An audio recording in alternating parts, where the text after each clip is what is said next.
BJP. പ്രവർത്തകർ ആകാംക്ഷയോടെ കാത്തിരുന്ന ഒരു ചോദ്യത്തിന് ഒടുവിൽ ഉത്തരമായിരിക്കുന്നു. ബി.ജെ.പി. സംസ്ഥാന ഭാരവാഹികളെ പ്രഖ്യാപിച്ചു. ബി.ജെ.പിയുടെ സംസ്ഥാന ഭാരവാഹികളിൽ പ്രസിഡന്റ് കഴിഞ്ഞാൽ ഏറ്റവും പ്രധാനപ്പെട്ടത് 4 ജനറൽ സെക്രട്ടറിമാരാണ്. ആ ജനറൽ സെക്രട്ടറിമാരുടെ പേര് വിവരം പുറത്തു വന്നപ്പോൾ പലരുടെയും നെറ്റി ചുളിഞ്ഞിട്ടുണ്ട്. ശോഭാ സുരേന്ദ്രൻ എന്ന എക്കാലത്തെയും ബി.ജെ.പിയുടെ തീപ്പൊരി നേതാവ് ആ ജനറൽ സെക്രട്ടറിമാരിൽ ഒരാളാണ്. ബി.ജെ.പിയുടെ സംസ്ഥാന പ്രസിഡന്റ് ആയേക്കുമെന്ന് കണക്കാക്കപ്പെട്ടിരുന്ന എം.ടി. രമേശ് കഴിഞ്ഞ തവണത്തെ പോലെ തന്നെ ജനറൽ സെക്രട്ടറി പദവിയിൽ തുടരുന്നു. പിന്നെ നിയമിക്കപ്പെട്ട 2 പേരാണ് മുൻ ബി.ജെ.പി. തിരുവനന്തപുരം ജില്ലാ പ്രസിഡന്റ് എസ് സുരേഷും അനൂപ് ആന്റണി ജോസഫും. ശോഭാ സുരേന്ദ്രന്റെ ഇതുവരെ വേണ്ടതുപോലെ ഉപയോഗിക്കാൻ കഴിയാതിരുന്ന സംസ്ഥാന നേതൃത്വം ആദ്യമായി ശോഭയുടെ സാധ്യത മുഴുവനായി ഉപയോഗിക്കുകയാണ്. ബി.ജെ.പിയുടെ ഒരു വിഭാഗത്തിൽപ്പെട്ടവർക്കും ശോഭാ സുരേന്ദ്രൻ എന്ന ജനകീയ നേതാവിനോട് താല്പര്യമുണ്ടായിരുന്നില്ല. അങ്ങനെ എക്കാലത്തും അവഗണിക്കപ്പെട്ട ശോഭാ സുരേന്ദ്രൻ പേരിന് വേണ്ടി സംസ്ഥാന വൈസ് പ്രസിഡന്റ് പദവിയിൽ തുടരുകയായിരുന്നു. ആ ശോഭയാണ് ഇപ്പോൾ സംസ്ഥാന ജനറൽ സെക്രട്ടറി എന്ന സുപ്രധാനമായ പദവിയിലേക്ക് നിയോഗിച്ചിരിക്കുന്നത്. സംസ്ഥാന ജനറൽ സെക്രട്ടറി പദവിയിലെത്തിയ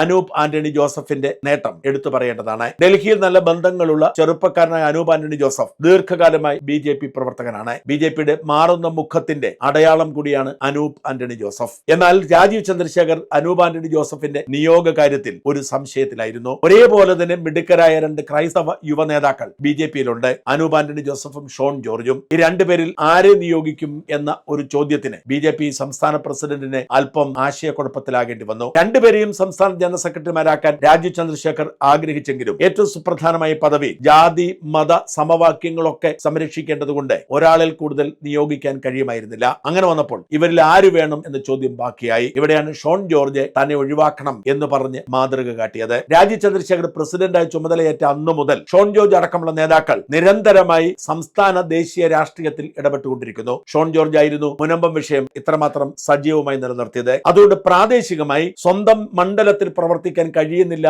എന്നുള്ള ഒരു ആശങ്ക ഷോൺ ജോർജിനെ അലട്ടിയിരുന്നു. അടുത്ത നിയമസഭാ തെരഞ്ഞെടുപ്പിൽ പൂഞ്ഞാറിലോ പാലായിലോ ഷോൺ ജോർജ് മത്സരിക്കുമെന്ന് ഉറപ്പായിട്ടുണ്ട്. പി.സി. ജോർജ് ആണ് പൂഞ്ഞാറിൽ മത്സരിക്കുന്നതെങ്കിൽ ഷോൺ ജോർജ് ആയിരിക്കും പാലായിൽ മത്സരിക്കുക. പി.സി. ജോർജ് മത്സരിക്കുന്നില്ലെങ്കിൽ പോലും ഷോൺ ജോർജിന് കൂടുതൽ സാധ്യത പാലായാണ്. പാലായും പൂഞ്ഞാറും പിടിച്ചെടുക്കാൻ ബി.ജെ.പിക്ക് കഴിയുമെന്ന ആത്മവിശ്വാസത്തിലാണ് ഷോൺ ജോർജ്. അതുകൊണ്ട് തന്നെ ആ മണ്ഡലങ്ങൾ കേന്ദ്രീകരിച്ചുകൊണ്ട് പ്രവർത്തിക്കണമെന്നും തനിക്ക് സംസ്ഥാന ജനറൽ സെക്രട്ടറി എന്ന നിലയിൽ തിരുവനന്തപുരത്ത് വന്ന് നിൽക്കാൻ പ്രയാസമുണ്ടെന്നും ഷോൺ ജോർജ് നേതൃത്വത്തെ അറിയിച്ചിരുന്നു. ഷോൺ ജോർജ് അങ്ങനെ ഒരു നിലപാട് കൂടി എടുത്തതോടെ അനൂപ് ആന്റണി ജോസഫിനെ അനായാസമായി സംസ്ഥാന ജനറൽ സെക്രട്ടറി പദവിയിലേക്ക് നിയോഗിക്കുകയായിരുന്നു. എന്തായാലും ഷോൺ ജോർജിനെ സംസ്ഥാന വൈസ് പ്രസിഡന്റുമാരിൽ ഒരാളെ നിയോഗിച്ചിട്ടുണ്ട്.